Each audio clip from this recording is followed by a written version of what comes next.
So I got to tell you this morning, you might have seen the words out on the marquee in front of the church, but there is no if in my message today.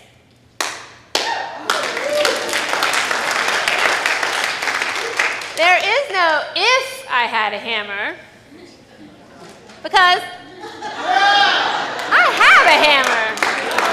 Thank you, y'all do. So, no if we can make a difference in each other's lives, then blah, blah, blah. Because we can and we do, right? That's what this church is all about, making a difference. With and without hammers. No question there. The question is, what kind of difference do we want to make? We already know we have everything we need. Some of us may have more money. Others of us may have more time.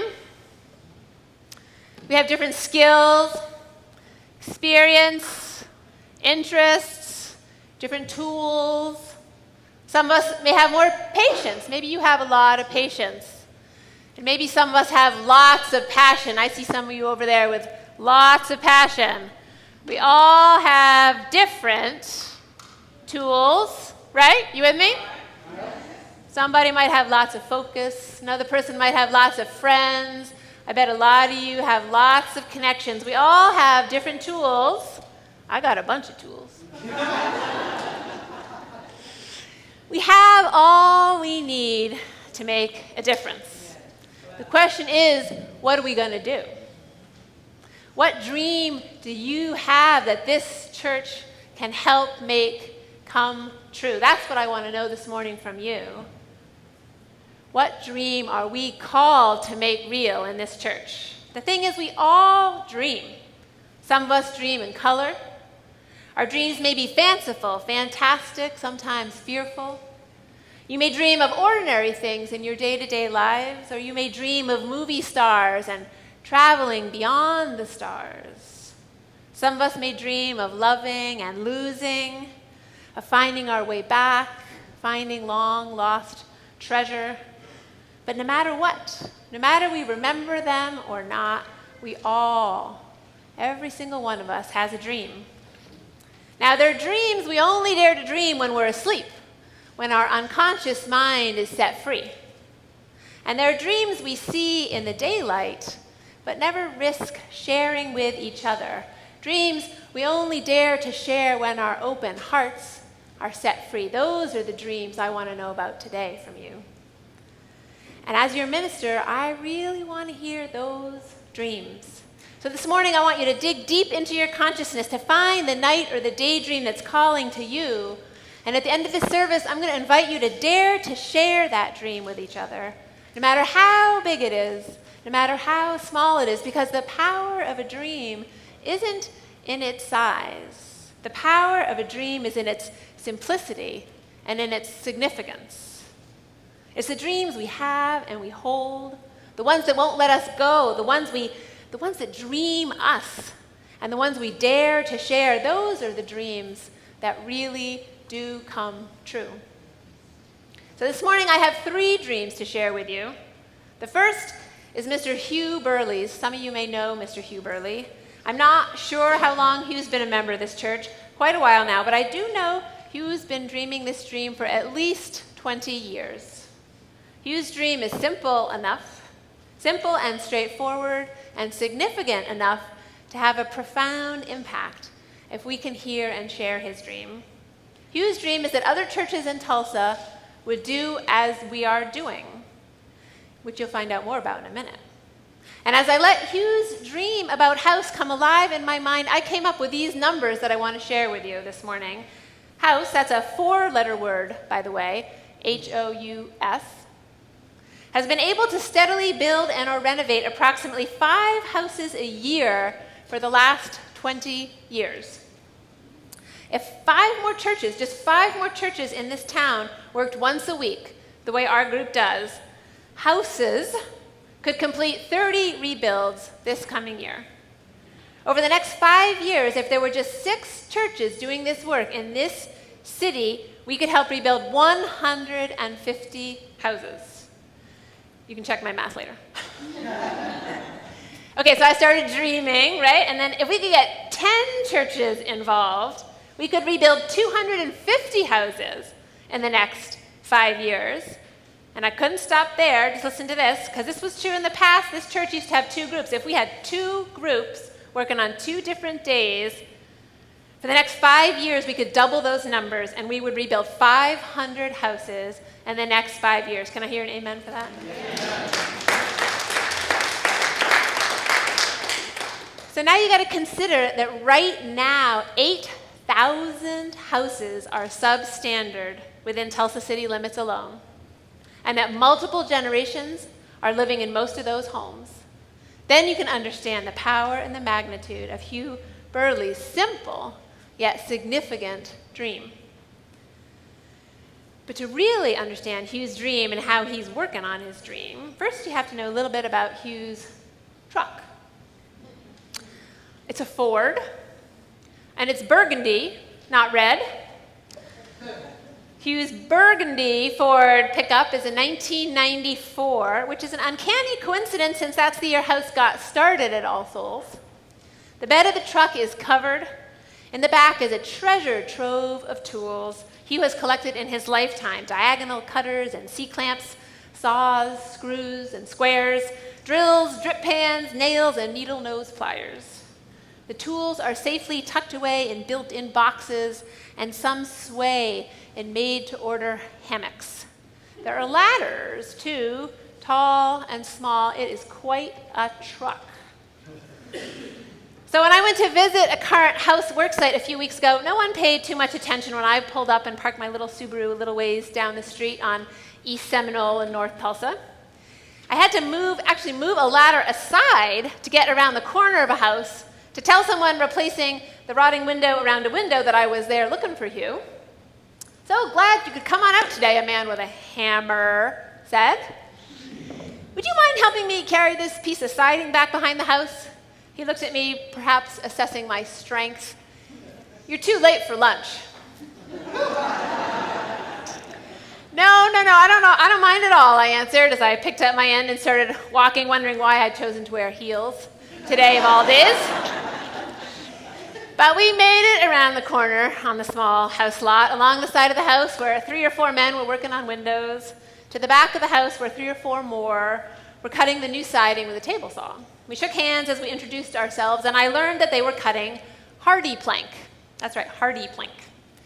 Dave explained it's easy to cut, lasts a long time, holds paint well, is simple to install, and inexpensive to buy. "Here, you can have this," he said, "and I'll have it for you in my pocket later if you want to see it." Joe told me who the regulars and who the new volunteers are. I learned that it used to be all Souls volunteers, but that in the last 5 years or so, friends who go to other churches and who don't go to church at all have joined the team. I learned that the home I was visiting on East Seminole was house number 103 for our little group here at HOUS. I learned that much like the post office, remember those ads about the post office? HOUS volunteers deliver come rain or shine, snow or sleet, stiff prairie winds or scorching summer heat.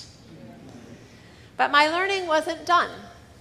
I heard that way back in the beginning, late in the 20th century, when Hugh and Roger and Joe and Ed and Gordon and Bud and Dave, and you notice those are all men. We're going to come back to that later, ladies. Thank you.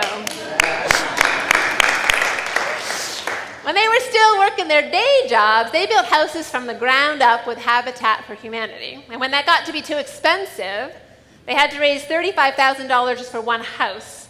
They started working with Project Get Together and then Neighbor to Neighbor. And when Neighbor to Neighbor lost its funding for rebuilding, they started working with the people at Rebuilding Together Tulsa, or RTT. So if I say RTT, that's what it is, Rebuilding Together Tulsa. And they've never been happier. It is a thriving partnership. Most of the houses we work on, if you want to know the truth, Hugh said, he paused, and I nodded. Well, most of the houses we work on should probably be destroyed, demolished, bulldozed. But these houses belong to real people. They're not just houses, they're homes, no matter how bad they are. And where would they go? There's no place for them to go. And so we fix them up. and they can live with a little more dignity. Now, it might seem a little strange, but I am a minister. So at this point, I thought about something we say in all our beginners classes here at All Souls. This is what we say. We believe and teach and try to live the religion of Jesus, not the religion about Jesus. When I say that in class, there are always, several people who nod their heads and make sounds. I always get the feeling they want me to know that, yes, that's why they're here. That you want me to know that that's why you've chosen this church. Because you're tired of being made to feel guilty for not feeling comfortable with creeds that feel creepy or hypocritical. And because you're hungry for a religious community of members who take action that aligns with your own core values and ethics. The same values and ethics we see revealed in the stories about Jesus' life. As Barbara Brown Taylor puts it, why else? Why else on earth did Jesus spend his last night on earth teaching his disciples to wash feet and share supper? With all the conceptual truths in the universe at his disposal, he did not give them something to think about together when he was gone. Instead, he gave them concrete things to do. She says, specific ways of being together in their bodies that would go on teaching them what they needed to know when he was no longer around to teach them himself. We have what we need, church. The question is, what are we going to do with it?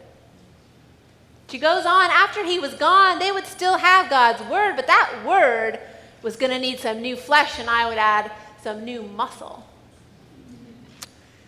The disciples were going to need something so real that they would not be able to intellectualize it, and so essentially untidy, and I'm saying a work site can be pretty untidy, that there was no way they could ever gain control over it.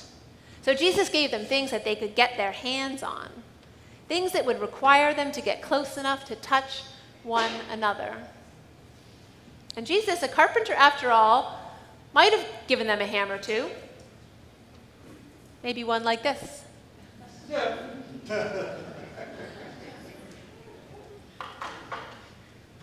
You don't know.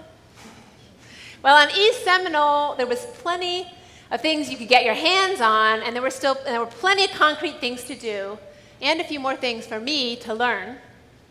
I finally made it around to the fourth side of the house where 3 to 4 men were up on a roof. Hugh introduced me to Dean Lessicar, RTT's project manager. So we don't normally build roofs with these guys. You got to know most of these guys are in their 70s or over, Dean told me. We like to keep them closer to the ground. But this one has such a gentle slope, and they were so determined. Turns out one room was really beyond repair, but our house volunteers didn't want the resident to lose that much living space. So the new roof was going over a new outside deck. Just about then, the resident and owner came out and walked across his lawn to get something he needed and went back inside his house. We don't spend a lot of time talking to the residents. An All Souls volunteer told me we know we're in their way, and we try to make it as easy as we can. Of course, many residents do say thank you. I've talked to Mr. Smith, and I know he never dreamed he'd have a covered deck on his house. It feels good to help someone who needs it. And we all know that as much as it looks like we're helping someone else, we're really helping ourselves. We need to do this. And each one of us has his or her own reasons. And the fact is, you can't save someone else without saving yourself. That's right. House volunteers break bread together on Thursdays, I learned. They pitch in $5 apiece and enjoy each other's company at lunch hour. I think each and every volunteer I talked to mentioned their meal together, and I was sorry I had missed my chance that day. Later in the day, I talked to Kim, Chief Program Officer at RTT, who you can meet after this service in Emerson Hall. And she told me, we love these guys. They're dependable and dedicated, responsible and reliable, careful, creative. They'll find a stick of lumber and make it work no matter what. They don't make a lot of judgments about the people we serve.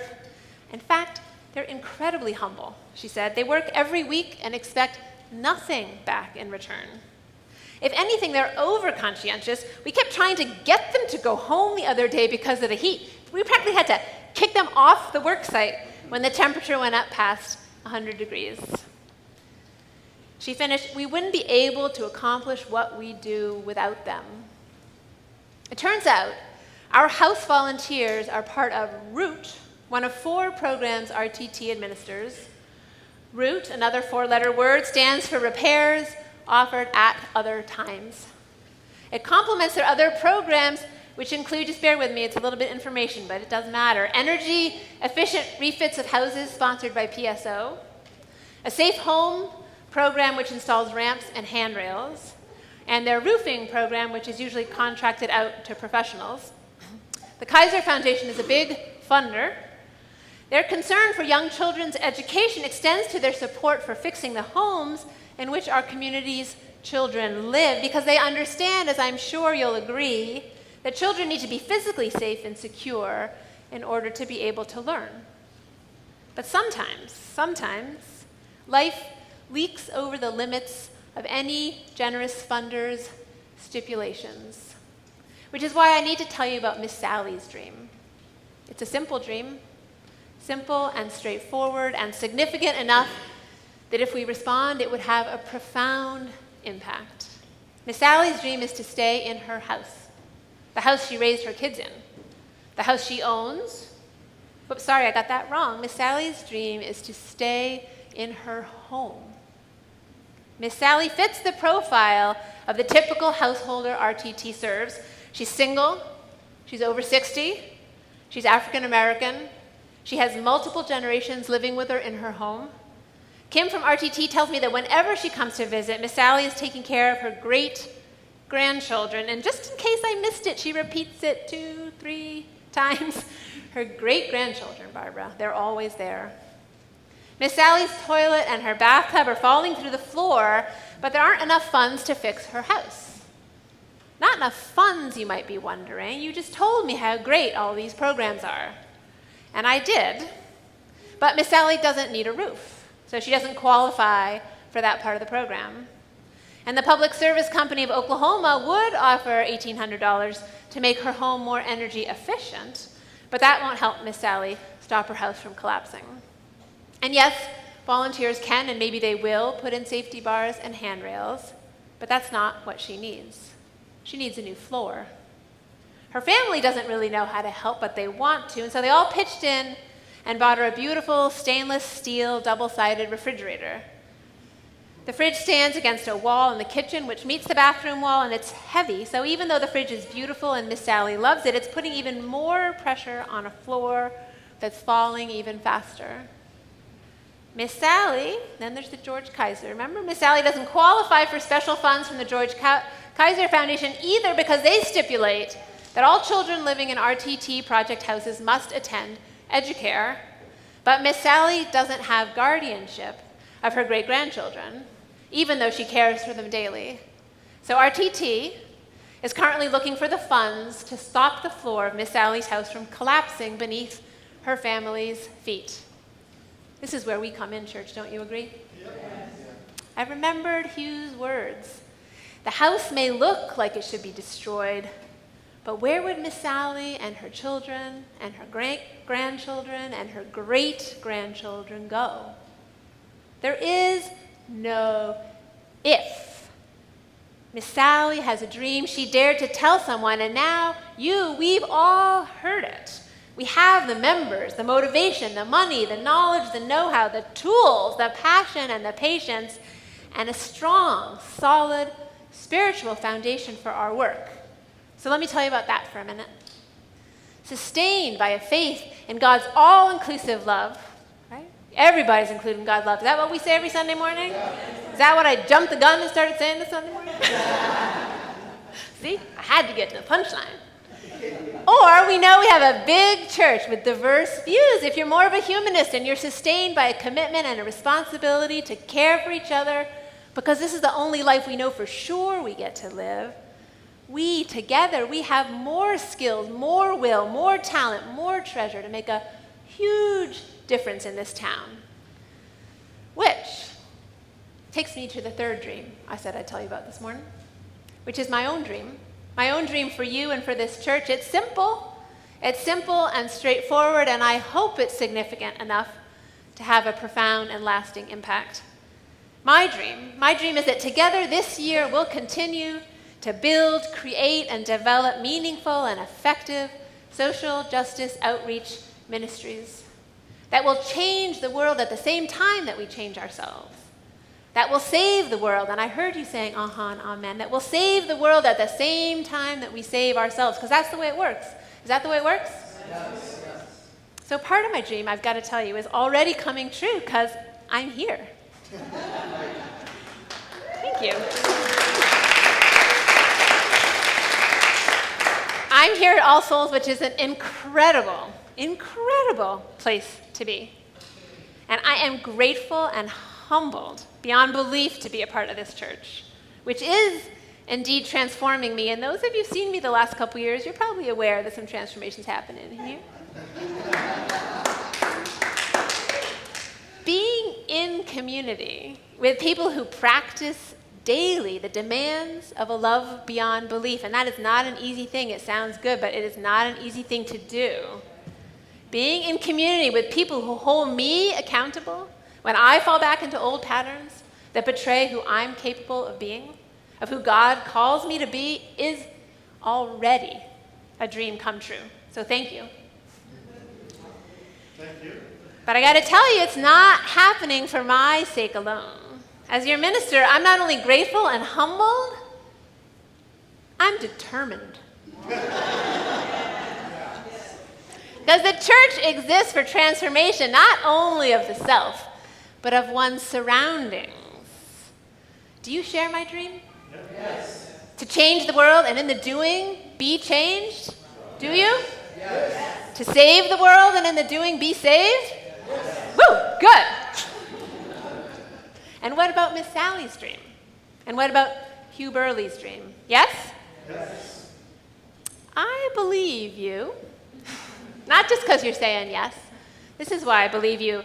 Because each and every service this summer, during our, I'm going to call it our hot summer of love and justice. It's got a ring to it, doesn't it?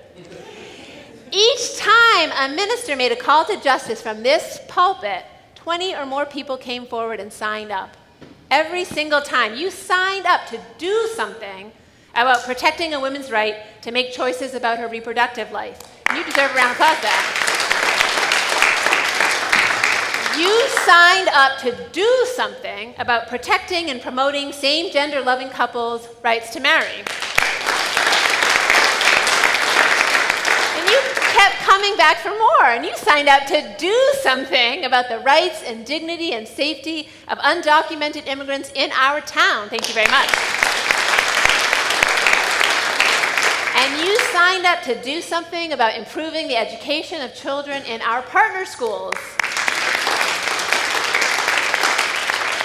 And I don't know if you know how wonderful you are, but you came back and you signed up to do something about increasing our involvement with environmental issues. The crisis today. That's more than 100 people that have already signed up to make a difference in their own lives, in this community's life, in Tulsa's life. If 20 more people sign up today, and I have no idea how many people signed up after the first service yet. If 20 more people sign up today, we have the foundation for an unbelievable Love Beyond Belief social justice program here at All Souls that will, I know it will, transform this city, this church, and this community. Are you with me? Yes. Our mandate as a church of people who believe in deeds and not creeds is to come together despite our differences and peer into the cruel face of poverty. That's my plea to you today. And do something about it too. We're meant to be disgusted by poverty, not by poor people.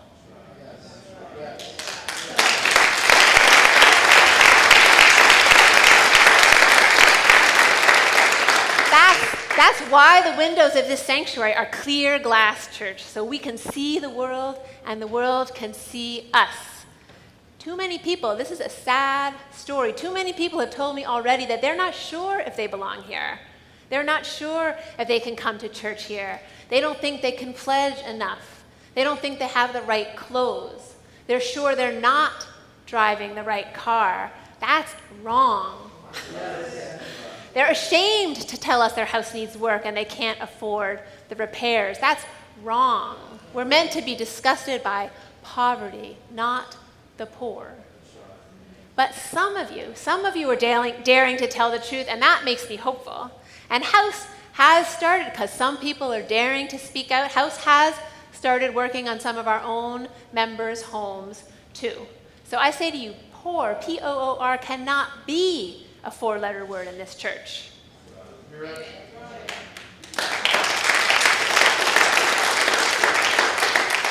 And it is by doing concrete things together that we are drawn into each other's lives, that we move beyond ideas into the essential untidiness of our lives and get close enough to touch each other. Every great spiritual teacher, from Moses to Muhammad, teaches that we must look directly and unflinchingly at suffering so that our broken, open hearts can guide us on our way. This spiritual understanding is the place where the creationist and the humanist, the Muslim and the Jew, the pagan and the Orthodox Christian, the Sunni and the Shiite, the Baptist and the Mormon, all stand together on common ground where we can stand together and work side by side. If we do this, 3 dreams will come true, and many, many, many more dreams out there, I hope. Mr. HOUS, Miss Sally's, and my own. Theologian Morgan Moulton said, and I think you'll agree, listen closely, he said the opposite of poverty is not property. The opposite of poverty is not property and wealth. The opposite of both poverty and property is community.